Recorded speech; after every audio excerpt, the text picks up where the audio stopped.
Each year, over 500,000 kids spend time in foster care across the US, and making sure they're well taken care of takes a village. I'm Erin Lindstrom, and this is Foster Care Aware, a production brought to you by Tidewater Friends of Foster Care. If you've had it on your heart to become a foster parent, a volunteer, donor, advocate, or just want to learn more, you're in the right place. This episode of Foster Care Aware is brought to you by Commonwealth Catholic Charities, or CCC. CCC provides quality, compassionate, human services to all people regardless of faith, especially those most vulnerable.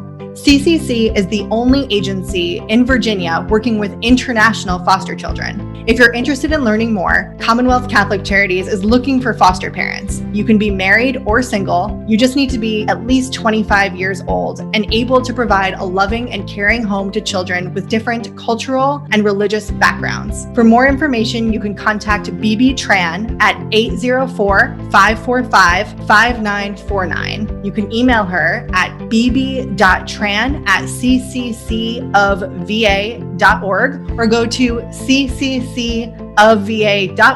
to learn more.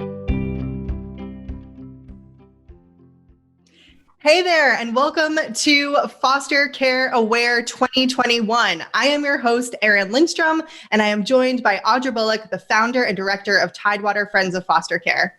Hi there, Erin. Today's episode, this is the first episode of our 2021 series for Foster Care Aware, and we are so excited because we have some amazing people who work in the Department of Human Services around Hampton Roads. So this is going to be an incredible conversation to really help you get to know what is foster care, what's happening in foster care, and how you can get involved. So to start us off, if everyone could please introduce themselves, please tell us your name, the organization you work for, and we would love to hear, why do you choose to work in foster care? Ryan, do you want to start us off? Sure. First of all, thanks for having me. My name is Ryan Jones. I work for the Virginia Beach Department of Human Services. I work in the Resource Development Unit. Our primary goal is recruiting and training foster parents and helping with the transitions when kids enter foster care. Well, for myself, I've been in the field of human services since 1989. No laughs. I know that's a long time. But I started in the private sector working with kids in a residential treatment facility. I did that for 20 years before transitioning to the city of Virginia Beach. I've worn many hats in my many years in human services. The role I am currently in is recruiter and trainer of foster parents. I really enjoy that role because it links me to the needs of the kids, to the people who are going to be providing the care, support, and nurturance for that child and or children and families. It's also important to remember that foster parents work not only with the children, they work with the biological parents or primary caregivers as well. So that's a little bit about me and what brings me to this venue. Perfect. Thank you, Ryan. Shannon, do you want to tell us a little bit about you? Good morning, everybody. My name is Shannon McFadden. I am the Resource Families Coordinator with the Portsmouth Department of Social Services. In my role, I deal with all things that encompass foster homes. So training, recruiting, and maintaining all of the homes within the agency. I've been with the agency for about 3 years now, have been working in the field for about 12 years total, and I love the position that I'm in. I really enjoy being able to be hands-on with children and families, and it's just something that I'm very passionate about. I feel like every family and every child deserves a support system. So working in foster care, that's one of our major functions, is to support families when they are going through crisis. Thank you for that. Kimberly, would you like to introduce yourself? Thank you. My name is Kimberly Neal. I work for the Newport News Department of Human Services, where I am the foster parent trainer and recruiter for our resource unit. In this position, Like Shannon said, we do all things foster parents, meaning we train, we recruit, we love on them, and we support them. The reason that I chose foster care is because I absolutely love children. And what better way to play a major part in their life is to train foster parents because they have our children. So that's why I love foster care. I've been doing this for over 10 years, and I look forward to continuing to be in the foster care world. Beautiful. Thank you. And Felicia, would you like to introduce yourself? Sure. My name is Felicia Lagarde. I am the Resource Unit Coordinator and Supervisor for Chesapeake Department of Human Services. I've been in this role 3 years now, but prior to this, I was a CPS investigator for both Portsmouth and Virginia Beach for 16 years total with both localities. I absolutely love what I do. I've seen it on the front end when children come in. I'm very passionate about children and families. And so I get to see the reward of the families either becoming reunified or the child being connected to a forever home. And so it's just very rewarding. I wouldn't change it for anything in this world. And we're just fortunate to have this program because despite of what people may think of foster care, it is very rewarding because without our parents, it wouldn't be possible. Thank you for that. Each of you, like when you speak about that, it's like I can feel your hearts opening, like as you're talking about your work and your passion. So just thank you so much.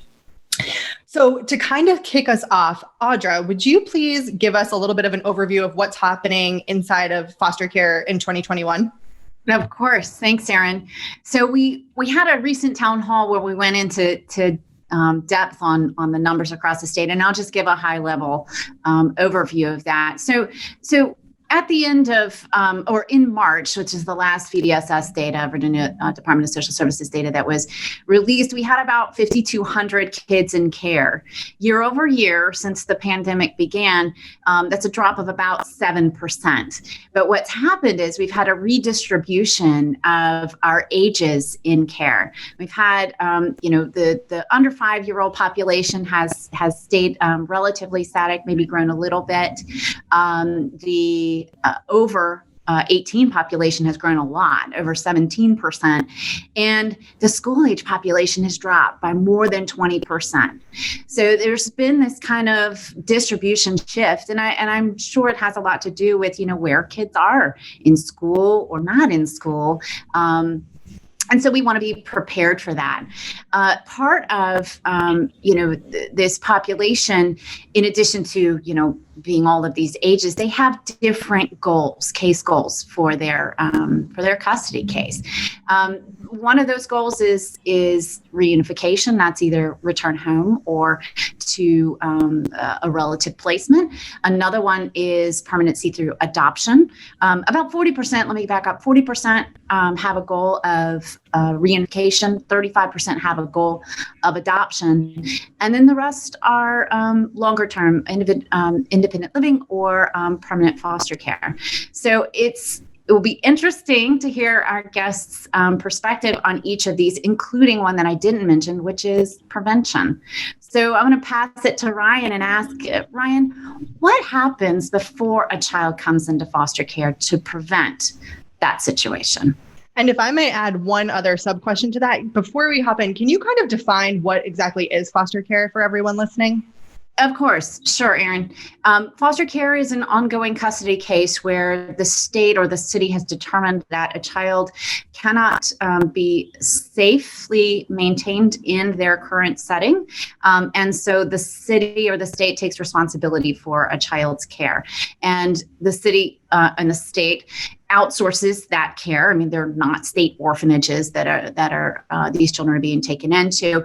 The cities and the states rely on foster parents to do much of this care. Group congregate settings, group homes, residential facilities for some of them. And so while the child is in the guardianship of the city, a case is actively worked to reunify that child to their family of origin. And that takes time. It can take as long as, 12 months or 24 months, depending on the case, or sometimes longer. Just it is individual as the children are coming in and the circumstances. Beautiful. Thank you. Okay, Ryan, let's talk about prevention. Well, thanks again. The prevention of kids coming into care is critical. When people hear about foster care and adoption services and human services in general, they sometimes have a tainted view of the system. They hear that CPS workers may come in and separate children. But it's important to know that there is a lot of work that goes on the front end to prevent children coming into care. Oftentimes we'll get a call from the courts or a CPS worker within the agency talking about a family or a set of children or a child that may need foster care services. But at the time, the family may be receiving some prevention services. That means that we have assigned a family services worker to that particular family to meet the needs of the children and family, not just the child, the children and families, to prevent that child coming into care. Now, those services may include parenting services. They may include some substance abuse counseling. It's a plethora of services that are out there that can benefit a family in need in order to prevent the child and or children from coming into care. Also, we look at the possibility of the children residing with extended family or fictive kin. Now, fictive kin is the family that everybody calls Aunt Audra, that may not be a blood relative, but that child recognizes that person as a caregiver, a trusted caregiver, a safe caregiver. And like I said, they don't necessarily have to be blood related, just like our foster parents. But we look for those resources as well to prevent children coming into care. Again, like I said, people oftentimes get a tainted view of social services when they hear about kids being removed from their parents. We are trying to avoid some of those negative connotations. We've restructured some of our language to include strength-based language. When we talk about kids entering foster care, we talk about them being separated from their primary caregivers. And I say primary caregivers because it may not be mom and dad. It may be grandmother or aunt or someone in the family, but not necessarily mom and dad. But we talk about separation because separation lends to the fact that the child or children can return. And when we say removed, I tend to think of the trash or something that you're throwing out. And that's not what we're doing with our children. We're separating them, giving the family time to make changes, mitigate whatever circumstances brought them to the attention of of the agency or Department of Human Services, and be reunited or not even have to suffer the strain of being separated from their primary families. Thank you for that. So as a child, let's say they do come into care, we're now looking at what are the different goals? What are the possible outcomes here? And one of them is reunification. So Kimberly, can you tell us a little bit about what that looks like and what that sort of means?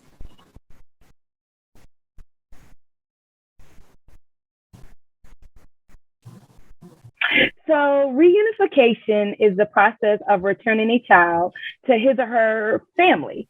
In Virginia, not only is reunification the primary goal for children in foster care typically, it is also the most common outcome. Here in Virginia, we believe that children do best when placed with their families.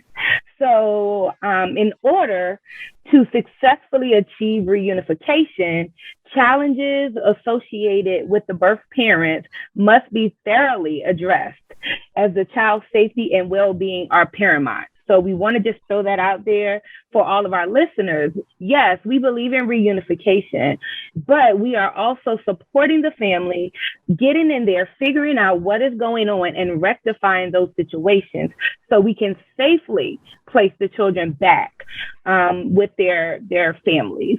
Strong partnerships between birth parents, foster parents, local departments of social services, courts, and any other community partners that we work with are critical to achieving successful reunification. We all work together. We are part of the team, and we have to work together because reunification is important, and stability of the children are important. Just want to add this: foster parents do play a critical role in helping to involve birth families in case planning, in decision making, providing mentoring support for the birth parents. Yes, I said mentoring support, and facilitating visits between children and their biological families. So again, reunification is important, but we all work together to support that goal so that stability can be at the forefront for these children. Beautiful. Thank you so much. So Shannon, when reunification isn't an option, we often look to permanency through adoption. Can you talk a little bit about that situation for us? Sure. As it's been already stated, there are unfortunately occasions in which our children are not able to return to their home of origin. And in those situations, we then turn to look at a goal of adoption in order to provide a child with permanency as quickly as feasible. I think it's important to know that no child comes into foster care and automatically has a goal of adoption. That's a misconception that I often get when I have people call and inquire about foster parenting. They say, oh, I want to adopt from foster care. It's very important to realize that it's a process before we arrive at a goal of adoption. So you have to kind of be in there for the long haul with the child before we reach that point. The other thing to realize is that when our foster homes with LDSS agencies are approved, they are duly approved to both foster and adopt. And what that does is reduce the amount of time that a child is required to be in care before we can identify an adoptive placement. So I'm not going to say 9 times out of 10, but on many occasions, our children actually end up being adopted by the foster homes that already have them in place. So that's great. On behalf of our families and our children, that means the children have to go through less transition. A home is more quickly identified, and permanency is achieved that much more efficiently. The other thing that I want to just point out about adoption is that many people feel that when a child is adopted, that's the end of involvement with the biological family. And in some cases, that may be true. However, I know that in the city of Portsmouth, we have a lot of older children within our program. And just because we have terminated parental rights does not mean that those children have terminated their relationships with their families of origin. Teenagers have cell phones, they have social media, they continue their relationships and their connections, as they choose to do so. So one thing that's important for an adoptive family to be open to is maybe continuing to support some of those relationships and connections that our older children have with their families of origin. In a perfect situation, a child will be able to have the support and the love from their adoptive family, some support and love maybe from some birth family members, and just have a whole village approach to that child being loved and cared for.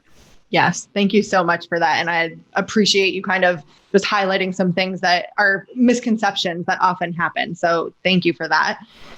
In the event that a child enters foster care and reunification is not an option, and then adoption isn't the goal either, Felicia, there's independent living and long-term or permanent foster care as well. Can you speak to us a little bit about those options and what those look like and why a child may have that goal? Yes. So with independent living and long-term foster care, when a child reaches the age of 14, they have the option whether or not they want to be adopted. And some of them, they have a true sense, true sense of loyalty to their birth families. And so they may not want to be adopted. And so we have independent living, and then we have permanent foster care. They like to call it long-term care. So in that, children are taught skills to be productive in society. They're taught skills of not only caring for themselves personally, but they're taught work skills. They get volunteer experience before they even get jobs. They go into a program. Some of them, once they are in, they start with skill builders. And then when they transition, like here in the city of Chesapeake, we have some children who were in our skill builders program, and the city has been graciously blessed to receive grants. And now we just did a ceremony. We have, I believe, 8 children that has graduated that has a Section 8. They have their own house now, but they still remain in foster care because they can remain in care up until their 20s.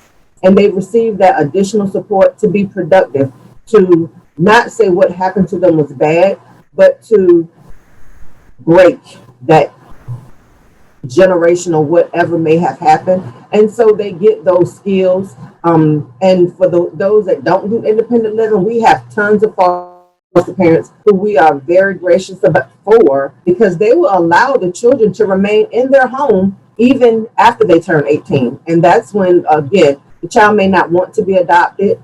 They may have decided that they don't want to be adopted, but they have a strong connection to their foster family.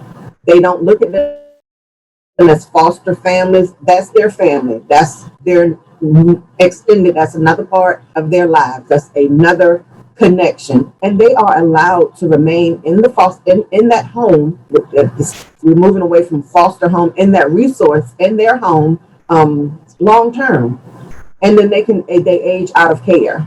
And it's great, because what we try to minimize is another trauma. It doesn't matter how old our children are. When they are separated and taken away from something that they know, they love, that is another trauma. So it's great that we do have the long-term foster care, because again, if adoption is not something that the child wants to pursue, but they want to remain in that family, and that family loves them as well, and they want them to remain and be successful, then they do long-term, the permanent foster care. And it's very rewarding, because that child is now connected to a forever family, whether they're adopted or not. Got it. Thank you so much for that. So that's really helpful to kind of see the full spectrum of options. And I think when you're starting to navigate foster care, especially for people who are like, oh, I feel called to learn more, there's so much to learn. So thank you for sort of like laying that out, right? Because even I've been learning about this for years, right? And I feel like every day, every time I have a conversation like this, I'm like, oh, there's another perspective. Oh, there's another fact I hadn't taken into consideration. So thank you for that. I would love to know a little bit from your perspective. You've worked with, I imagine, hundreds, thousands of people who are interested in becoming foster parents and then have becoming foster parents. What are some of the qualities that you think make foster parents successful? What kind of like attitude and outlook do they need to have kind of coming into this to really, have the best experience in a very tough area, right? You're walking in, and it's emotional to go through a lot of this. So I would love to hear your perspectives on that. We can do a little bit of a round table here. Does anyone want to start us off? Well, they have to be committed. This has to be something that you want to do, because fostering is, although it's very rewarding, you have to have a mind frame of being understanding, committed to what you're signing up for, having flexibility, because you have now received a new life into your life, that kind of needs to be put back together, mended together a little more, and that nurturing, that support, understanding. You have to be a team player because you're going to be involved with so many people. You have social services, you have the birth family, you have school, doctors, therapists, community partners. It is so many players in this child's life or children's lives. You have to, we have the 5 core competencies, and one of the main ones is you have to be willing to be part of a professional team. Yeah. Because you Teamwork. have so many new people in your life now because you want to be a part of the change for this child, but you have to be open. You know, people don't like social services coming into their homes. And I used to tell people, you know, we don't have a hat that we pick someone's name randomly and we just show up, but you have to be willing to open yourself up and just be a part of the team. Because if you can't be a part of the team, then the child will not be successful. Yeah, Felicia, I want to reiterate that this isn't just like taking care of your own kids. It's different, and it's hard to impress, I think, upon somebody who hasn't been involved in this world for a while, how different it really is. I mean, the love is basic, right? The meet the needs, the bed, the clothing, the food, all of those things. And you can have the best of intentions and not be able to still meet the needs of these kids because there's just so much that's happened to them. And so in the exploration of the mutual assessment, right, we all do some exploration of ourselves and our own trauma history because we bring it to the table when we parent, right? So Shannon, you looked like you wanted to jump in on something about what it's like. I was just going to say pretty much what Felicia said in terms of being a team player. That's really essential, especially right now, because we are really making a shift towards putting families first. Is the shift that the state is making right now towards trying to preserve that biological family unit the best that we can. And what that means for foster parents is that they're having to have more frequent interactions with biological family members than they ever have had to have before. So I know that sometimes the idea of interacting with biological family can be unnerving because sometimes biological family members can be unpredictable, just depending upon what the different circumstances are. But we are asking a lot of our foster parents at this time, just in terms of being open and being willing to be team players, working alongside those bio family members. And just to jump in, Felicia and Shannon, you all hit it on the head. I totally agree with all of those. And like Felicia said, flexibility is a must. We get that often. You have to be flexible if you are interested in doing this hard work, because it is going to be sometimes that we call you 2, 3 o'clock in the morning, one, to take a placement, or if we have to have an emergency family partnership meeting, you know, we're going to ask that you be present. And so you have to be flexible, and you also have to have the ability to be adaptable. You have to be able to change immediately. And we know that can be hard for some people. So I think that last but not least, I would say that we're looking for foster parents that are trying to meet the needs of our children, not trying to meet the needs of themselves. And we get a lot of that, just being transparent. We do get a lot of that. And our goal here at Department of Human Services is to help you go through that assessment process with yourself to know, hey, is this something that I really can do? Do I have the means? Do I have the ability, the resources, and the willingness to be a foster parent? And you really have to have those courageous conversations with yourself. And you need family support. We all know that it takes a village to raise a child. It is no different with foster children. Just like your biological children, you may need grandma to go pick up, you know, your foster child from school because he's acting up and you don't have any more PTO. So you need to really have a village to support you. So everyone on this platform really just really said a lot. and just be flexible and have the ability to adapt to changes. Awesome. Thank you so much. The idea of courageous conversations is like top notch. Thank you for sharing that. Ryan, did you have any last sprinkles you wanted to add on to that, or do you feel like everything's been covered? Well, it really has. But I would also like to add that we need foster parents that are willing to be loss managers for our kids. When our kids come into care, they lose out on a lot.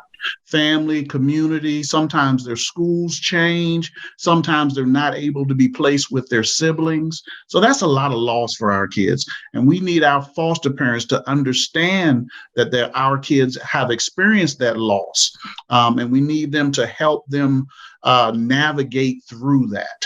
And also understand that when kids come into care, we want our foster families to treat our children like their children. We don't want them to feel that, and Johnny, I'll say Johnny because I use that term in training. Johnny comes into the home and all the other kids get to do A, B, and C, but Johnny has to do X, Y, and Z. All right, because Johnny wants to feel part of the family. And we do exercise and training, and I'm sure my colleagues do exercises as well that stress the importance of belonging, being a part of the family. And it's important that we talk about relationships, because relationships, children heal through relationships. Families heal through relationships. Communities heal through relationships. So that's important. And also when kids are unable to return home, the relationship that our foster parents invest in with our biological parents can also help facilitate that forever home for Johnny in the event that mom and dad have that aha moment and say they just can't do this. So they'll look at their foster parents and say, would you be willing? Because sometimes that does happen as well. And that's not talked about enough, that relationship. And Miss Shannon talked about that professional team. Miss Felicia talked about the professional team. I like to say our professional team is like a family. And if your family is anything like mine, we don't always get along. So sometimes we butt heads, but that's okay, because at the end of the day, if we're doing what's in the best interest of that child and family, and we're putting that in the forefront, then we're doing our best. That is so beautiful, Ryan. I love that. And kind of to that end, foster parents are just one piece of this team. It takes a village to really care for these kids, and there are many more people in that ecosystem. So how can people that want to support these families in their homes but not become foster parents, how can people step up right now to make a difference without making that huge leap?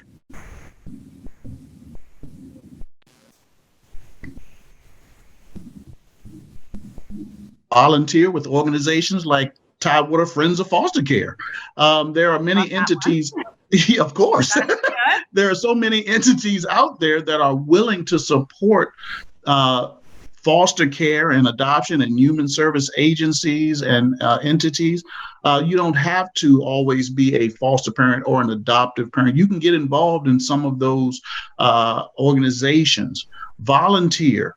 Meet the needs of, you can be a support financially or emotionally. A lot of foster parents need when we talk about supports, your neighbor may be a foster parent, but they may need to go out of town for the weekend and ask you to watch Johnny. I mean, that's, when we talk about respite care and in the foster care realm, but some of our neighbors can provide that respite care, provided they meet the needs and they understand what the goal is. But there are many different ways that they can support that need, being educated. Just supporting, like I said, again, organizations like Tidewater Friends of Foster Care. And I'm sure there's always some opportunities, Miss Audra, that someone can get involved hands-on and assist.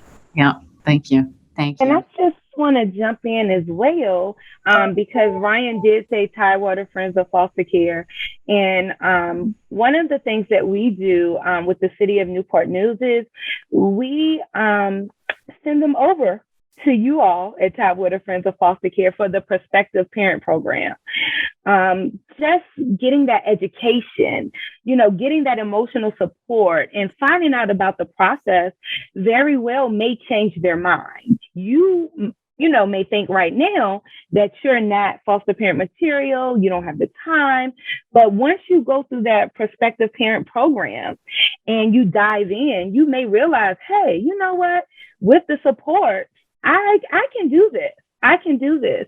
And if you do decide that you can't, Tidewater Friends of Foster Care, again, has that prospective foster parent program that gives you more information on how you can help, where the need is, and how you can just jump right in and help and assist. Well, thank you so much. You guys are such good promo for us, and I so appreciate you. But I think it speaks to, how well these partnerships work. Private-public partnerships are really the key. There are not enough government resources alone to meet the needs of these kids, and it takes all of us. It really does take a village. So we're hoping that everybody who's listening here can pick up the baton in some small way and help move the needle for children and care, as well as their families. And Audra, I just wanted to just piggyback a little bit on what Ryan said. You don't have to be a foster parent. You can just be a respite provider, and that is a support to the current foster parents. They may need some me time. The children may need some me time, and having that flexibility of just providing respite alone is very, very, very rewarding. It's not long-term fostering, but you still get a sense of what families are going through, what the need for children are. And then that may encourage you to sign up for the long haul. But you can always come in as a respite provider and just provide that additional support to your to the community, because normalcy is what we want for our children. Normalcy. That is such a good point, Liz. That's what we're trying to create here, right? Yep. So thank you so much. I feel like there are so many amazing tidbits here, and there are different organizations like Connect with a Wish and CASA that you'll be hearing about throughout Foster Care Aware. So if you are listening to this and you're like, tell me more or show me the path, like, you are in the right place. Thank you so much for being here. And if I may, I think the first thing you can do is just, number one, kind of assess, like, where are you in all of this? Are you feeling it in your heart, but not sure what to do next?